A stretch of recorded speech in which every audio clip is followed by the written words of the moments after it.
Shalom, shalom, chers internautes et téléspectateurs de la PPT TV. Merci une fois de plus de vous savoir nombreux à l'écoute ou au visionnage de nos programmes sur notre chaîne YouTube. C'est votre émission d'étude de la parole de Dieu de manière quotidienne à travers un guide trimestriel et nous sommes dans le deuxième trimestre de l'an 2025 et le guide que nous étudions a pour grand thème allusion, image, symbole, méthode d'étude de la prophétie biblique. Nous sommes parvenus à la 5e semaine de ce deuxième trimestre qui va du 26 avril au 2 mai et le titre de cette semaine est Les Nations, deuxième partie. Souvenons-nous qu'à la 4e leçon la semaine dernière, nous avons ensemble étudié l'origine des nations dans la première partie. Avant donc d'aborder les thématiques liées à la leçon 5 de cette semaine, nous allons prier Dieu de nous conduire dans ce programme. Notre Dieu et notre Père, alors que nous voulons davantage comprendre le sens même des gouvernements de ce monde et la marche de notre humanité vers la fin des temps, puisses-tu nous guider par ton Esprit Saint afin que nous puissions comprendre davantage quel est l'impact et les conséquences qui se rattachent au royaume que tu prépares pour tes enfants, pour ceux qui te seront fidèles. Merci donc de nous donner l'espérance de ce royaume et de nous permettre de comprendre quelle devrait être notre attitude vis-à-vis du monde dans lequel nous vivons aujourd'hui. Au nom de Jésus-Christ. Amen. Leçon 5 de ce deuxième trimestre 2025, les nations, deuxième partie. Le verset à mémoriser de cette semaine nous est tiré du livre de Somme, chapitre 46, le verset 10, qui nous dit « Arrêtez et sachez que je suis Dieu, je domine sur les nations, je domine sur la terre » dit le psalmiste. Mais c'est une parole que Dieu donne à travers le psalmiste pour rappeler aux puissances et aux nations de ce monde, de cette terre, qu'il est Dieu et qu'il domine sur les nations et qu'il domine sur la terre. Mais comment comprendre et croire que Dieu domine sur ce monde chaotique qui de plus en plus nous met dans une angoisse, dans une terreur, dans une torpeur profonde de voir seulement comment la vie sur la terre se dégrade au fil des temps. Les nations, deuxième partie. La semaine dernière, avec la leçon 4, nous avons appris la formation des nations sur notre monde, sur cette terre de manière particulière. Comment aux origines, après la création de la vie sur la terre, Dieu forma un jardin, il créa un homme et une femme et il les demanda de se multiplier après avoir béni leur union et de remplir la terre. Les hommes ont donc commencé à se multiplier, à remplir progressivement la terre. Mais jusqu'à une époque, ils étaient circonscrits à un endroit. Après la chute de l'homme, Dieu a dû pousser l'homme et la femme de sortir hors du jardin d'Éden. Et dans leur volonté de s'avancer vers les autres espaces de la terre, ils se sont conçus un plan en se disant non, ils ne vont pas se disperser. Ils vont plutôt construire une tour qui va monter jusqu'au ciel pour attaquer ou atteindre Dieu dans son ciel. Et de cette tour, ils ne se disperseront pas à travers la surface de la terre. Dieu ayant vu leur plan cynique et orgueilleuse, défiant même la demeure de Dieu, de vouloir vivre dans un endroit fermé, pour défier le trône de Dieu, Dieu va créer une espèce de confusion parce que selon le récit de Genèse, les hommes à cette époque n'avaient qu'une seule langue. Dieu va donc créer la confusion à travers cette tour, ce gratte-ciel qu'ils avaient créé, qui s'appelait à l'époque Babel. La confusion des langues va donc naître et c'est ainsi qu'à travers les origines des langues qui sont nées autour de cette confusion, il y a donc eu dispersion des hommes par groupe linguistique à travers la surface de la terre.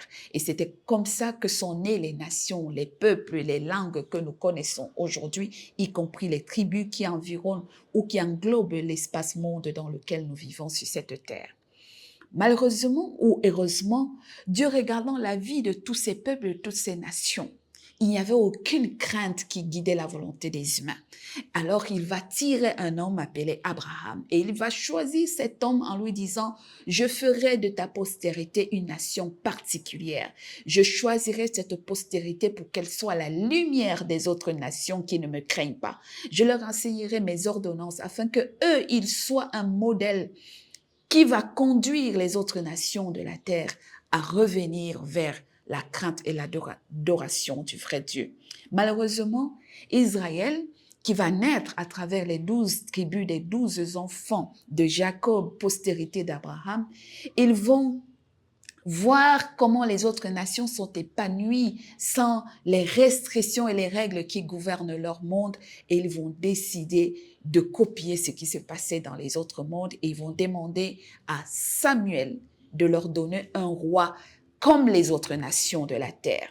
Samuel, le prophète de Dieu, va se meurtrir dans cette demande et il va consulter le Seigneur. Le Seigneur va lui dire, non, ne t'inquiète pas, ce n'est pas toi qu'il rejette, c'est moi, Dieu, qu'il rejette, parce qu'il trouve que mes ordonnances sont très difficiles.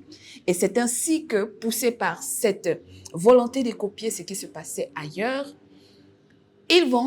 Dieu va leur donner donc des rois et c'est ainsi que le règne des monarchies va commencer dans la vie du peuple d'Israël à partir du tout premier roi connu en Israël qui s'appelait Osias. En copiant donc les habitudes des autres nations, au lieu de conduire les autres nations à revenir à Dieu, le peuple de Dieu va plutôt s'enfoncer dans une dégradation morale et spirituelle qui va les enfoncer à travers leurs différents rois davantage à l'idolâtrie, au rejet de Dieu et à la pratique de toutes sortes de vices, d'abominations qui vont mener Dieu à se fâcher et à rejeter son peuple, mais davantage à le soumettre à la domination des peuples qu'il convoitait par leur mode de vie. Et c'est ainsi que Israël va se retrouver, après plus de 400 ans de monarchie, sous la domination et le siège des nations païennes, dont la première puissance qui va assiéger Israël et détruire le temple qui avait été construit par Salomon et même les murailles de Jérusalem dans la première séquence de leur histoire, c'est l'empire et la puissance babylonienne. Babylone va prendre le contrôle et va disperser les Juifs à travers les mondes qu'il dominait. Et après Babylone va se succéder une série d'autres puissances qui viendra et qui dominera sur Israël, d'où la leçon de cette semaine, leçon 5, les nations, deuxième partie. Le verset des mémoires nous rappelant que Dieu dit, arrêtez et sachez que je suis Dieu, je domine sur les nations, je domine sur la terre. La leçon de samedi nous pose déjà sur l'environnement et le contexte. Pendant de nombreux siècles, ou pendant même jusqu'à présent, il y a beaucoup de personnes qui disent que Dieu est l'auteur du mal et que c'est lui qui a institué ou créé ou engendré le mal, la rébellion de Satan et la rébellion de l'homme, ce qui fait que tout cela ou tout ce passage était pour Dieu une façon de révéler aux hommes son amour à travers la croix de Jésus-Christ. Mais la leçon de samedi nous dit que cette posture ou cette théorie est horrible et lamentable à adopter. Cela n'a jamais été le plan de Dieu que le mal survienne pour que la révélation de son caractère soit donnée aux hommes. Si l'homme était resté autant fidèle qu'il se serait respecté ou selon les desseins de Dieu, nous sommes sûrs que Dieu aurait choisi ou utilisé d'autres méthodes pour lui révéler l'immensité de son amour. Par contre, la rébellion de Satan, puis celle de l'humanité, a été une tragédie aux conséquences immenses pour notre monde. Et cette tragédie continue à se manifester tout au long des âges jusqu'à notre époque. Cette semaine, nous dit le commentaire de samedi, nous continuerons à examiner les problèmes causés par la chute et le désir de gouvernance humaine en opposition au gouvernement ou à la gouvernance institutionnelle divine. Et donc, c'est ainsi que la leçon de dimanche nous place sur le tout premier commandement. Lisons un peu Genèse chapitre 2, le verset 16 et le verset 17. Genèse chapitre 2, le verset 16 et le verset 17 nous dit, « L'Éternel Dieu donna cet ordre à l'homme, tu pourras manger de tous les arbres du jardin, mais tu ne mangeras pas de l'arbre de la connaissance du bien et du mal, car le jour où tu en mangeras, tu mourras. » Ce fut le tout premier commandement transcrit dans le récit biblique. Tu mangeras de tous les autres arbres qui sont dans le jardin. Ça, c'était avant la chute de l'homme. Mais quant à l'arbre de la connaissance du bien et du mal, tu ne toucheras pas. On nous dit dans le commentaire de dimanche que le jardin d'Éden était une salle de classe pour les premiers humains créés par Dieu. Un lieu où leur interaction avec la création leur enseignait à eux et à leur descendance tout ce qui concernait la vie sur la terre, mais aussi qui était Dieu et pourquoi il se révélait ainsi au travers de nos deux premiers parents et de leur descendance. Ils étaient les élèves de Dieu, ils jouissaient de manière libre des leçons de sagesse infinie et de mystère de l'univers visible que Dieu avait mis devant eux. Souvenons-nous qu'avant de créer l'homme et la femme, Dieu avait créé la nature, les arbres, la végétation, les mers et tout ce qui est contenu, la terre et tous les oiseaux et tous les animaux qui y sont contenus tels que nous les connaissons aujourd'hui, les animaux aquatiques, les animaux terrestres, les animaux aériens et tous les autres animaux que nous connaissons, ou le monde, ou l'écosystème dans lequel nous vivons aujourd'hui. Donc, Dieu voulait consciemment et progressivement enseigner à l'homme à vivre en harmonie avec son environnement. Malheureusement, dans la restriction, le péché a quelque chose de très subtil. Ce que nous constatons, c'est que tout ce qui est interdit attire facilement l'être humain. Dieu lui dit, mange de tous les autres arbres, y compris l'arbre de la vie, qui devait transmettre à l'homme la vie éternelle de manière continue et à perpétuité. Mais quant à cet arbre, ne le mange pas. Curieusement, cet arbre va attirer la curiosité d'abord de la femme, qui va trouver que l'arbre est agréable à voir, à la vue. Certainement, son fruit est aussi bon pour manger. Et c'est ainsi qu'elle va, avec la séduction et la ruse du serpent, tomber sur le piège et elle va consommer de cet arbre. Après consommation, elle va également en donner à son mari, nous dira le récit. Et c'est une curiosité dans l'histoire de notre humanité de se voir que tout ce qui est interdit attire curieusement l'homme. Quand vous interdisez à votre tout petit enfant de toucher une prise électrique, c'est généralement vers cette prise qu'il a tendance à y aller constamment. Quand vous lui refusez d'aller vers du feu, c'est vers ce feu que lui, toute sa curiosité et son attention s'attachent. Quand vous dites à un jeune enfant, ne faites pas ceci, évitez les mauvaises fréquentations, elle risque de vous entraîner vers des choses compliquées, mettant votre vie en danger. Ne faites pas des excès de vitesse. Malheureusement, même dans le code de la route, vous dites ne faites pas les excès de vitesse. Et l'homme construit constamment des voitures dont la vitesse déborde la vitesse normale de conduite en plein centre-ville ou en périphérie. L'homme a toujours tendance à aller au-delà des limites. Et cette curiosité nous amène dans la leçon de dimanche à nous poser la question de savoir est-ce que toutes les connaissances sont véritablement bonnes autour de nous? La curiosité, c'est une bonne chose, mais aussi un adage nous dit que la curiosité est une vilaine chose. Parce qu'il peut arriver d'aller découvrir parfois des choses qui finalement nous amènent dans un tourbillon de pièges. On nous dit l'alcool n'est pas bon, je dis un peu ne tue pas. Le tabac n'est pas bon, un peu ne tue pas. Mais plus je goûte, j'y prends l'habitude et cette habitude devient une accoutumance et me met en danger. La promiscuité sexuelle et tout le reste autour de moi, on nous dit non, faites très attention, il faut le respect de la pudeur, de l'impudicité, il ne faut pas y accéder. Mais plus on nous interdit, un peu comme les jeunes adolescents, Vous leur interdisez les films pornographiques et justement, vous créez en eux une curiosité d'aller regarder ces films porno. Et aujourd'hui, beaucoup de gens se cachent dans ces genres de choses et naissent les vices à travers l'envie, la curiosité d'aller regarder, d'aller seulement inspecter, lorgner pour voir ce qui se passe de l'autre côté. Et c'est comme ça qu'on est happé dans les pièges. Aller, par exemple, seulement chercher à regarder ce qui se passe dans les sectes pernicieuses ou vicieuses autour de nous, aller chercher à comprendre comment fonctionne la magie et la sorcellerie. Et puis, curieusement, on se retrouve plongé. La curiosité nous amène encore, et nous plonge dans une dépendance qui finalement devient difficile à se déconnecter au fil du temps. C'est ainsi que le péché a cette attraction.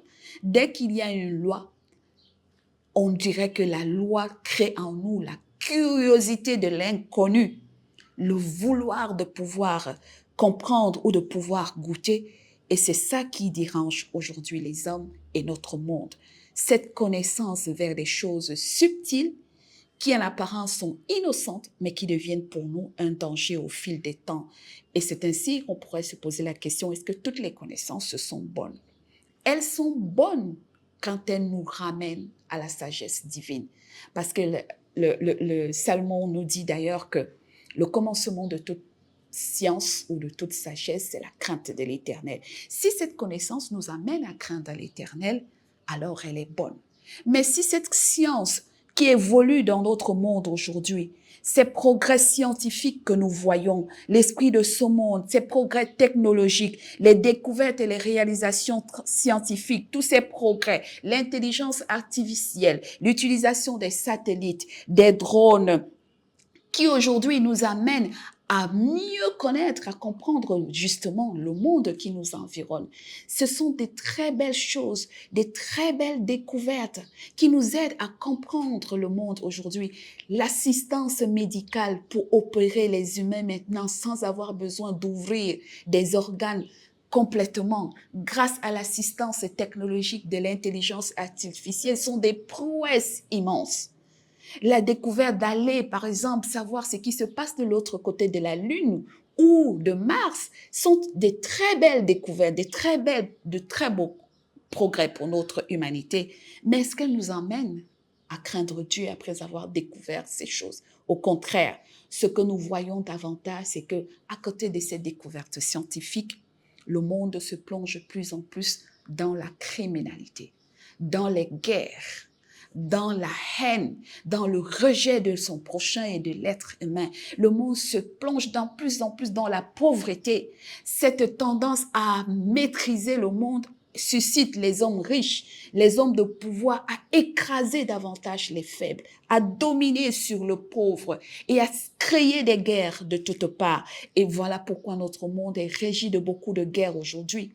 À travers la technologie et les drones seulement, on arrive à détruire tout un campement ou tout un village.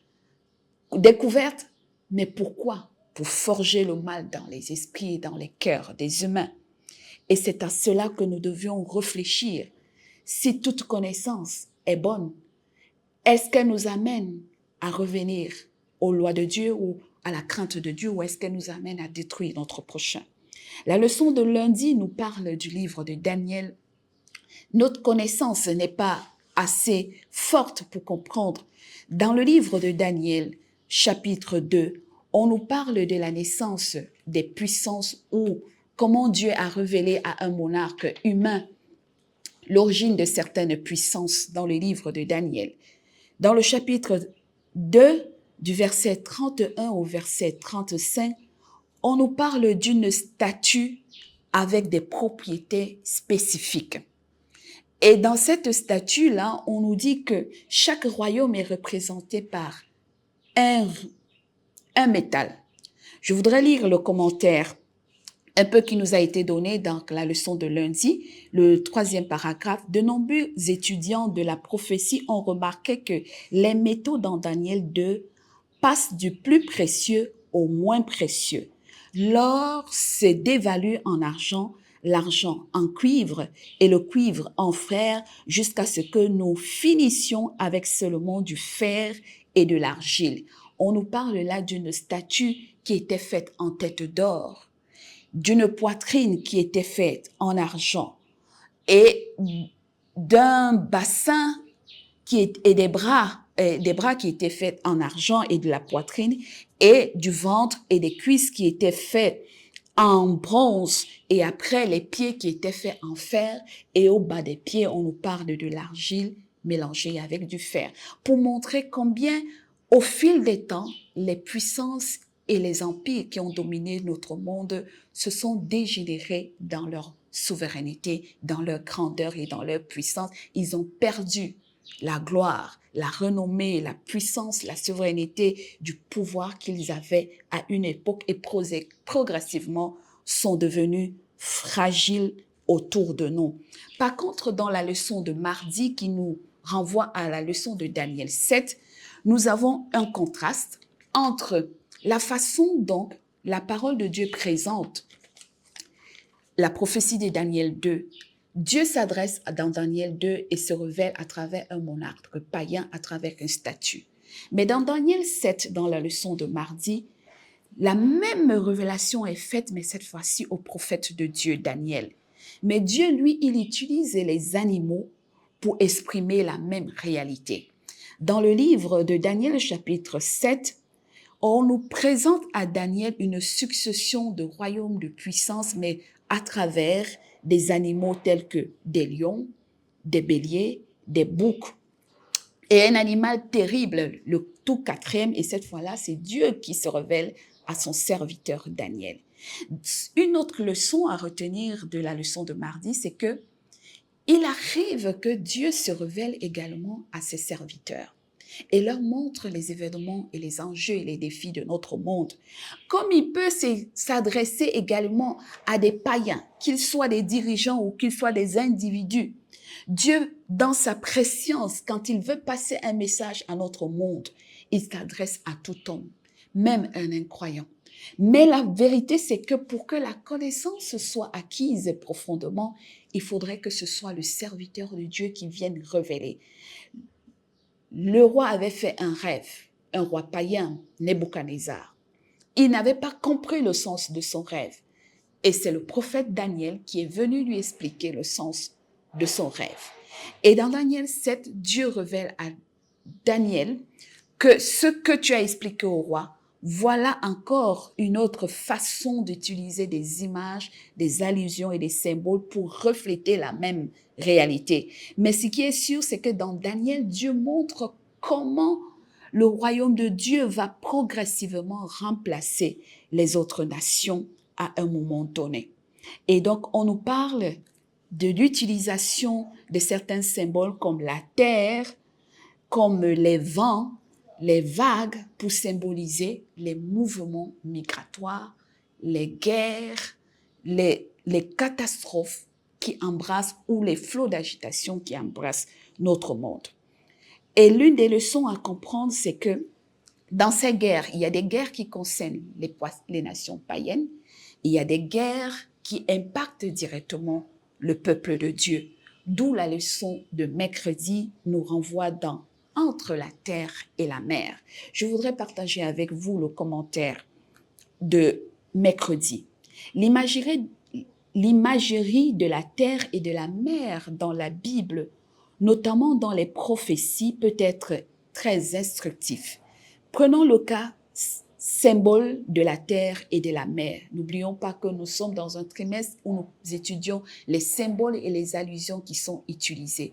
Dieu, pour parler des nations, utilise un statut ou des royaumes, utilise une statue à travers un rêve.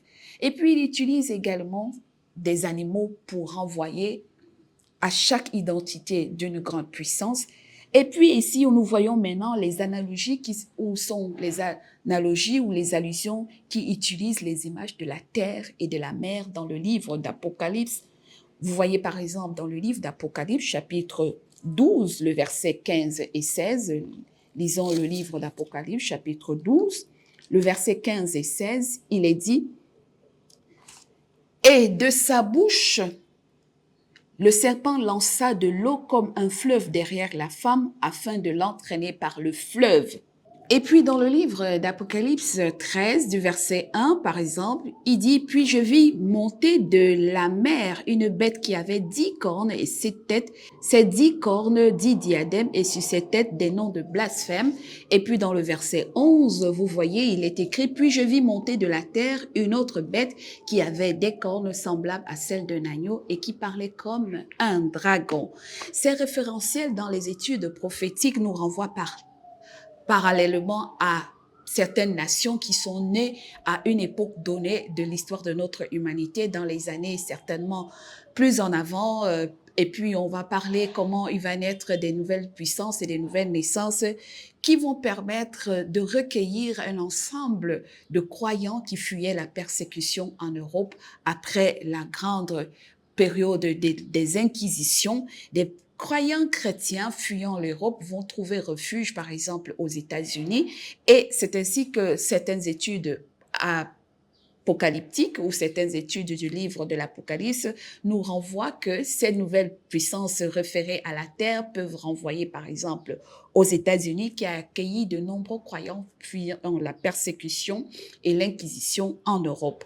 C'est ainsi que dans la journée de jeudi, en parlant des prophéties ou de prophétise encore, dans cette journée-là, nous voyons dans Apocalypse 10 l'ange qui dit à l'apôtre Jean de prophétiser encore, mais de sceller d'abord la vision et la voix des 7 premiers tonnerres, des 6 premiers tonnerres, et de sceller cette vision, mais de manger et de consommer le livre, le petit livre qu'il avait en main. Dans certaines études exégètes comme celle de la théologie adventiste, parfois on peut référer ce petit livre au livre de Daniel qui devait être à une certaine époque révélé, consommé dans une douceur appréciable dans l'étude et après paraître comme amer dans les entrailles. Si vous lisez Apocalypse chapitre 10, le verset 11 en particulier, il dit « Je pris le petit livre de la main de l'ange et je l'avalai. Il fut dans ma bouche doux comme le miel, mais quand j'eus avalé, mes entrailles furent remplies d'amertume. » Mais avant le verset premier, on nous dit que l'ange était positionné entre la mer et la terre. Le commentaire de la journée de jeudi nous dit que Dieu pousse l'histoire humaine vers sa grande conclusion, c'est-à-dire la fin des empires. Mais en parlant de l'ange qui chevauche entre les deux nations, c'est-à-dire la terre ou les nations, les royaumes, les peuples, la mer, il se révèle que, comme pour Israël, notre mandat en tant qu'Église est de prêcher l'Évangile. Dans une certaine période, vers les années 1700 ou du XVIIe siècle vers le XVIIIe siècle, il est né un grand mouvement de vagues qui étudiait les prophéties et qui, selon après les études de prophétie, ramène la découverte des révélations du livre de Daniel, où est né un certain nombre de mouvements chrétiens nouveaux annonçant le retour de Jésus-Christ, comme par exemple Miller qui avait étudié la prophétie des 2300 soirs et matins annonçant le retour de Jésus-Christ. Dans cette même période aux États-Unis, il est né une floraison d'autres mouvements chrétiens se disant être nés par révélation. Mais ce qui est important de savoir, c'est que Dieu pousse l'histoire humaine vers sa grande conclusion, la fin des empires humains et l'intronisation permanente de Christ. Le royaume de Dieu qui va venir remplacer tout ce système monde-nation que nous avons aujourd'hui en y imposant la crainte de Dieu aux hommes. Le commentaire nous dit que ce royaume à venir que nous attendons et que Dieu prépare, qui viendra remplacer les gouvernements du monde entier, il n'y aura ni larmes, ni deuil, ni cris, ni douleur dans ce monde-là, comme nous le dit l'Apocalypse dans le chapitre 22 et 21, où d'ailleurs l'apôtre Jean nous écrit qu'il vit un nouveau ciel et une nouvelle terre. Nous sommes dans le livre d'Apocalypse 21 et c'est la conclusion de la journée de vendredi. Puis je vis un nouveau ciel et une nouvelle terre, car le premier ciel et la première terre avaient disparu. Les flammes qui ont consumé les méchants ont purifié la terre et toute trace de malédiction s'est évanouie. Voilà le monde que Dieu prépare et qui viendra remplacer le système monde dans lequel nous sommes aujourd'hui. Une façon de nous dire que les gouvernements aujourd'hui existent, elles se perpétuent, les grandes puissances dominent les petites puissances, dominent les petits États, et nous sommes dans un cycle constant où les grands, ou ceux qui ont l'argent, ou ceux qui ont le pouvoir pensent dominer sur les plus faibles. Et les guerres s'enlisent ça et là à la recherche de l'argent, du pouvoir et de la puissance, la guerre sur les minéraux, qui sèment des guerres partout, des guerres tribales, des guerres de domination, des guerres de puissance, la famine et les maladies. Mais on nous dit qu'aucun gouvernement du monde ne peut reclasser la justice, le droit et l'équilibre dans ce monde. Aucun chef d'État, malgré toutes les bonnes intentions humaines qu'il puisse être, aucun gouverneur du monde, aucun chef, aucun monarque ne peut rétablir l'ordre, la justice, le droit et éradiquer la mort dans ce monde. Il n'existera de règne, ni de gouvernance et de puissance qui puisse, dans ce monde où nous sommes, régner de manière à ce qu'il n'y ait plus de souffrance. Il n'y a que Dieu qui soit capable de rétablir le système. Et c'est pour cela que le verset mémorisé nous a dit que arrêtez et sachez que je suis Dieu, je domine sur le monde et sur les nations. Gardons l'espérance que Dieu prépare ce royaume. Et pour y accéder, il y a des conditions à remplir. Certainement, nous étudierons ces conditions dans les leçons à venir. Mais pour nous, la première leçon, c'est de rechercher la volonté de Dieu en toutes choses. Que je sois un dirigeant, que je sois un dirigé, que je sois un pauvre ou un riche, la parole de Dieu nous donne des instructions pour suivre les ordonnances de Dieu. Parce que quand il viendra rétablir son royaume sur la terre comme au jardin d'Éden, il détruira tout le système monde qui existe de nos jours. Et tous ceux qui sont rattachés à ce système monde seront détruits. Mais il y a un espoir pour ceux qui croient en Dieu. Que dans le royaume à venir, il n'y aura ni mort, ni famine, ni pauvreté, ni tristesse. Et toutes ces choses vont disparaître avec nous. Voulez-vous participer ou prendre part à ce royaume? Cherchez la crainte, la justice de Dieu et tout le reste vous sera donné par-dessus tout, nous dit la parole de Dieu. Merci de nous avoir suivis infiniment. N'oubliez pas de partager la vidéo si vous êtes intéressé. Si vous avez été intéressé par cette vidéo, les études se poursuivent. Nous allons encore étudier d'autres allusions et d'autres images la semaine prochaine. Aimez, likez, partagez cette vidéo et nous vous disons au revoir dans l'espoir de vous retrouver très nombreux encore au suivi de ce programme la semaine prochaine. Séparons-nous par cette prière. Notre Dieu et notre Père, nous voulons te dire merci parce que tu nous apprends que les nations et les mondes subsistent dominés par l'orgueil, l'animosité, la jalousie et toute la méchanceté humaine qui sert à avilir son prochain. Mais toi, tu nous promets un royaume qui sera établi où régnera la justice et l'amour de manière permanente. Apprends-nous à contempler ce royaume dès à présent avec la crainte qui t'est due, le respect que nous avons à donner à l'œuvre que Jésus-Christ a accomplie pour nous sur la croix. Et donne-nous ton Esprit Saint pour nous convaincre de justice, de vérité et de jugement dès à présent et à jamais pour les siècles des siècles. Amen. Au revoir et à la semaine prochaine. S'il plaît à Dieu.